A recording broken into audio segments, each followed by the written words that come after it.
About a week since that horrific night for the city of Memphis when a gunman went on a deadly shooting rampage, streaming parts of his spree on Facebook Live and forcing the city to shelter in place. Our Caleb Hilliard spoke with two Memphians who actually had a close encounter with the accused shooter that night. Roberto Rodriguez, pastor of Casa Church, was serving tacos for free with other members of the church on the side of AutoZone in the 4000 block of Jackson Avenue.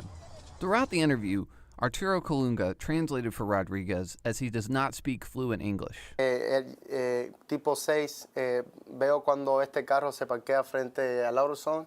Close to 6 o'clock, he saw when a vehicle pulled up in front of AutoZone. The man in the car, Ezekiel Kelly, went into the store and fired, hitting Rodolfo Berger. The gunman proceeded to drive past Roberto and church members before speeding away. Rodriguez made sure all the children around him were okay before running into AutoZone.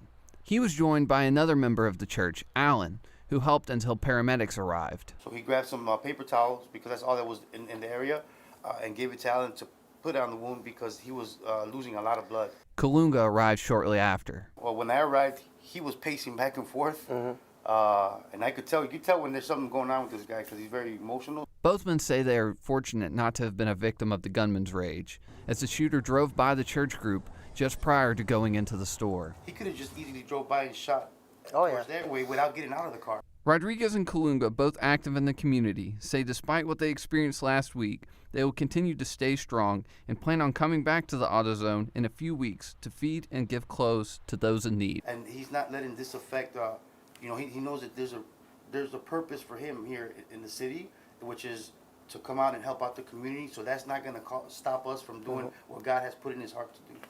Two men making a difference. In Memphis, I'm Caleb Hilliard.